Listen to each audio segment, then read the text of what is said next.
นี่นะครับทุกคนเห็ดปัวครับเห็ดปัวครับทุกคนนี่โอ้หาของใหม่ๆเลยพี่น้องอย่าบอกเสียงดังเด้อโอ้นี่พี่น้องนี่โอ้เห็ดปัวพี่น้องเห็ดปัวนี่เสร็จกูได้วันนี้โอ้หลายดีพี่น้องโอ้เอามาเก็บแล้วกันพี่น้องเก็บกันพี่น้อง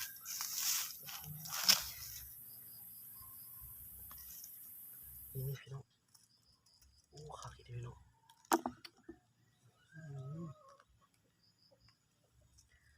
เจ๋วพี่น้องเจ๋วเป็นไรพี่น้องโอ้ยหักหาหัวเลยได้แต่หน่อยเดียวเดี๋ยวบอกเสียงดังเด้อขี้อยู่เด้อขี้อยู่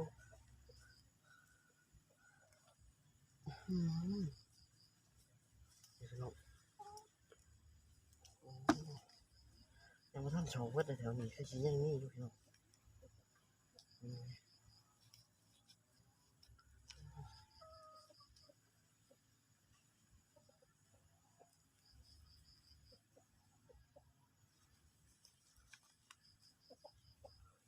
พี่น้อง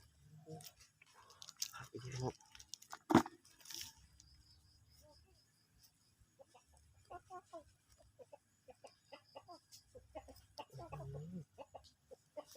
โ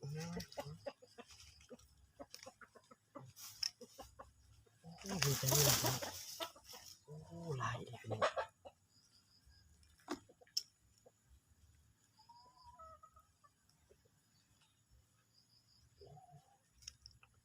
นี่พี่น้องดอกงาม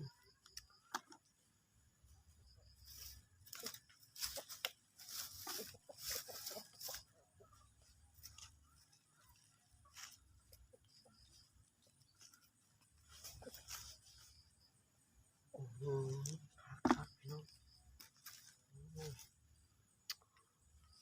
พี่น้องนี่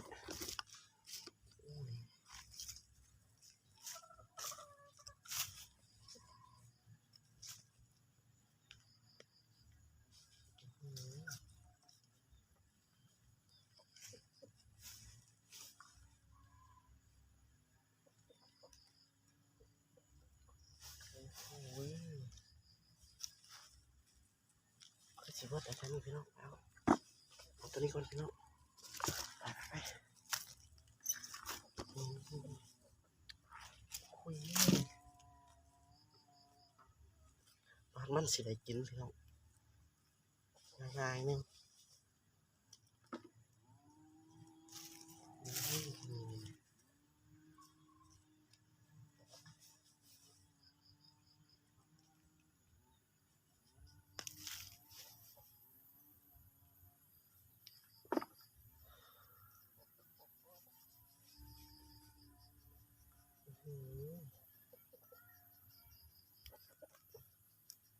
เอาหักเลยพี่น้อง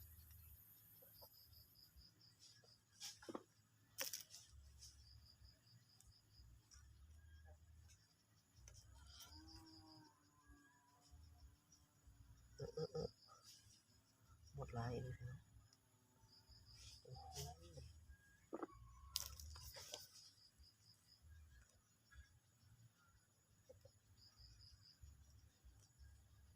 โอ้หักพี่น้องหมดพี่น้อง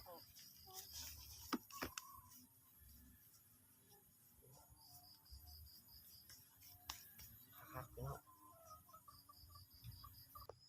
มาต่อพี่น้องต่อ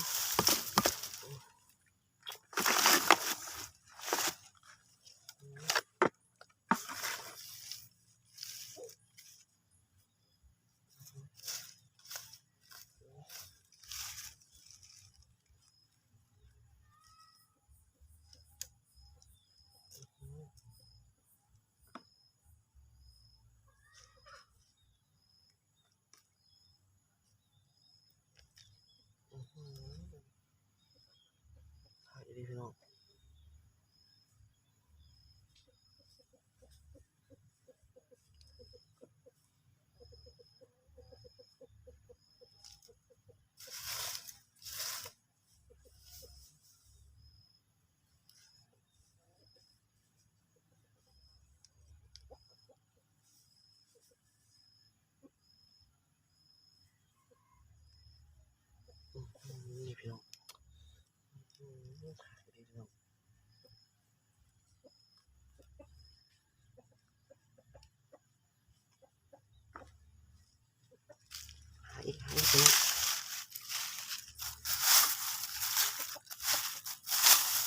อ้โหที่สิบประจำอยู่ในกล่อง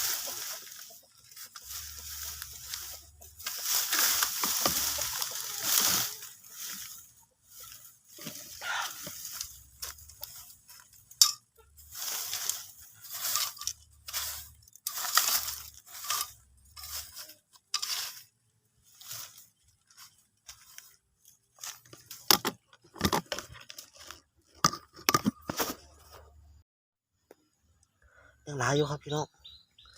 นี่โอ้นี่ยังหลายอยู่พี่น้องยังหลายอยู่โอ้ขอตัวเก็บก่อนนะจะให้เขาสิมานํพี่น้องมานอยู่พี่น้องมานอยู่